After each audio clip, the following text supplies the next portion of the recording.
अगर बात करें तो उत्तर प्रदेश की राजनीति में इस वक्त सबसे बड़ा मुद्दा धर्मांतरण का है। हमारे साथ बातचीत के लिए मौजूद हैं मेरठ से सांसद और भाजपा के वरिष्ठ नेता राजेंद्र अग्रवाल जी। सर, धर्मांतरण को लेकर राजनीति काफी तेज है और कल राम गोपाल यादव ने यहां तक कह दिया है कि अभी कुछ निर्दोष लोगों को भी गिरफ्तार किया जाएगा क्योंकि चुनाव नजदीक आ रहा है।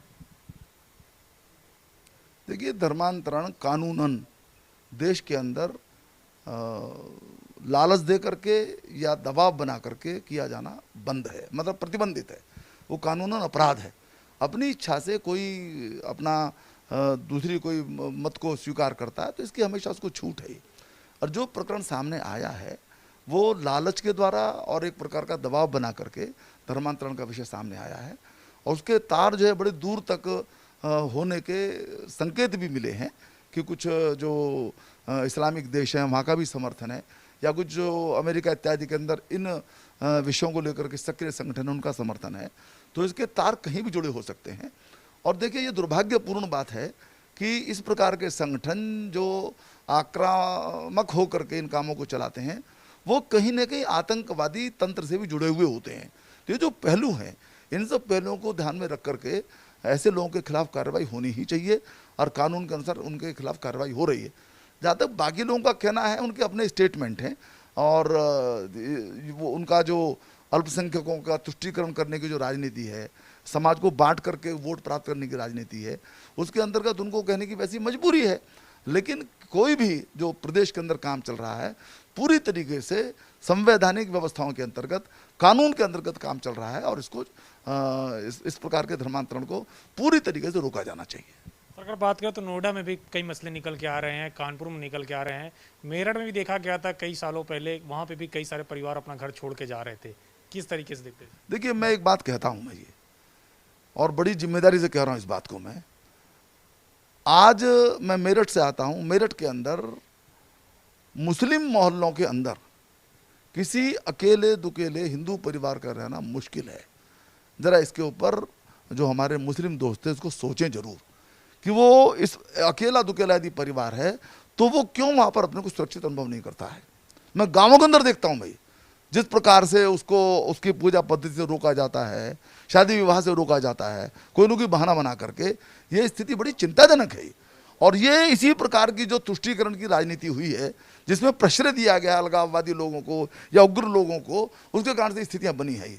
तो इसीलिए जैसे पहले कैराना में विषय आया, मेरठ के अंदर भी आता रहता है, कानपुर में या नोएडा में आता रहता है। ये बड़ी चिंता की बातें हैं और ये सामाजिक समस्या भी है और राष्ट्रीय समस्या भी है।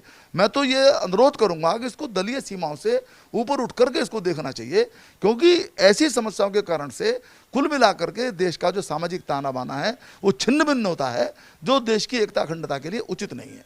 सर, 4.5 साल हो गए प्रदेश में भाजपा की सरकार को, केंद्र में सरकार है। किस तरीके से अब इस पूरे मामले को हैंडल करेंगे? जिस तरीके से आप बता रहे कि मेरठ में भी अकेले दुकेले परिवार का रहना मुस्लिम बाहुल इलाके में काफ़ी मुश्किल है। नहीं कर रहे हैं। हमारी तो अप्रोच यही है, सबका साथ सबका विकास।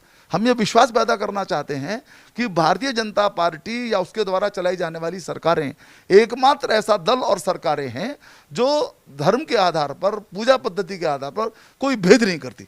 और अपील करते हैं, हमारी जो भी योजना है, चाहे केंद्र सरकार चलाती हो चाहे प्रदेश सरकार चलाती हो, हम कोई भेद नहीं करते। हमारे लिए मुस्लिम हो, हिंदू हो, किसी भी मत के मानने वाले हों, वो हमारे लिए समान है। और हम ये विश्वास पैदा करना चाहते हैं कि आप इसी प्रकार की सोच रखने वाले दलों के साथ खड़े हों।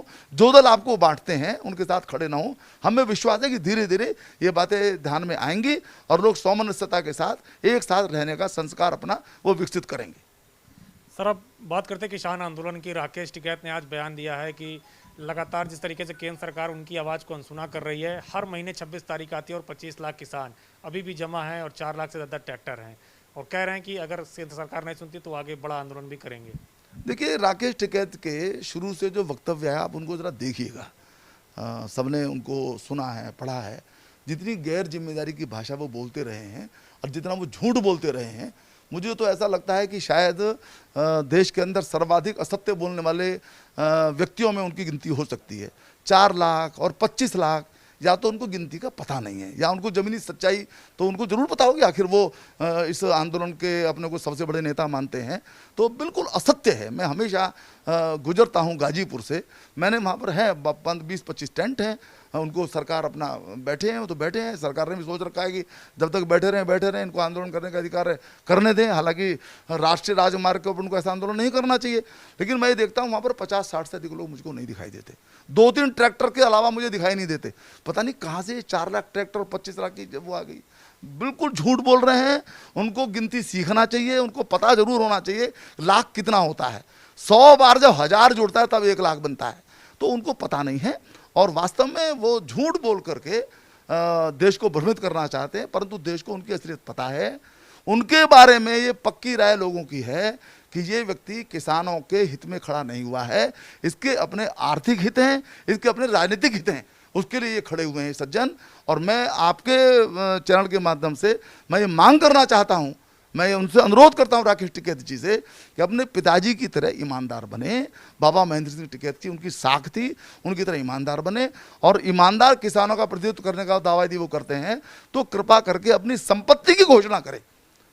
उनके पास कितनी संपत्ति है, कितने पेट्रोल पंप हैं, कितने फार्म हैं, कितनी जमीनें हैं, कहाँ से वो आई हैं, लोग जानना चाहते हैं, क्योंकि उनके बारे में एक संदेह का वातावरण है और किसानों को भी उनसे बड़ी निराशा है। सामान्य किसान उनको अपना नेता नहीं मानता है। सर, एक आखिरी सवाल है, क्या आप मानते हैं कि पश्चिमी यूपी में इस किसान आंदोलन का कुछ असर पड़ेगा? क्योंकि राकेश टिकैत कर रहे हैं आंदोलन लंबा चलेगा, 24 तक हम चलाएंगे। नहीं चलाएंगे, 24 तक चलाएंगे। अब इस चीज समझ में आता है कि उनका उद्देश्य जो है किसानों की समस्या हल करने का नहीं है, वो किसी न किसी राजनीतिक एजेंडे के अंदर चल रहे हैं, तो करें। वो साख हमारी होगी तो लोग हमको वोट देंगे। नरेंद्र भाई मोदी के बारे में ये विश्वास है देश के किसानों को कि वो हमारे साथ खड़े हुए हैं निरंतर, चाहे एमएसपी का विषय हो, चाहे वो अन्य सुविधाओं का विषय हो। अभी इस बार उत्तर प्रदेश के अंदर मेरठ के अंदर 5 गुना जो हमने एमएसपी के ऊपर खरीद करी है। पंजाब के अंदर 23,000 करोड़ रुपए सीधा किसान के खाते में गया, बिचौली बीच में नहीं है। तो किसानों को पता है कि उनका हित करने वाला कौन है और नरेंद्र मोदी उनका हित कर रहे हैं, तो नरेंद्र मोदी के साथ खड़े होंगे या जो लोग अपनी दुकान चला रहे हैं उनके साथ खड़े होंगे। तो ये राजनीतिक लड़ाई है, चलने दीजिए। हम अपने दम पर जीतेंगे, अपने काम के दम पर जीतेंगे। कोई नुकसान राजनीतिक दृष्टि से ये हमारा नहीं कर पाएंगे। शुक्रिया हमसे बातचीत करने के लिए। तो ये मेरठ से सांसद बीजेपी के वरिष्ठ नेता राजेंद्र अग्रवाल, जिनका कहना है कि राकेश टिकैत कितना भी आंदोलन कर ले, इनका राजनीतिक नुकसान नहीं कर पाएंगे, क्योंकि भारतीय जनता पार्टी की अपनी साख है और किसानों के लिए उसने काम किया है। कमिश्नर राजकुमार के साथ अविनाश तिवारी, एबीपी गंगा, दिल्ली।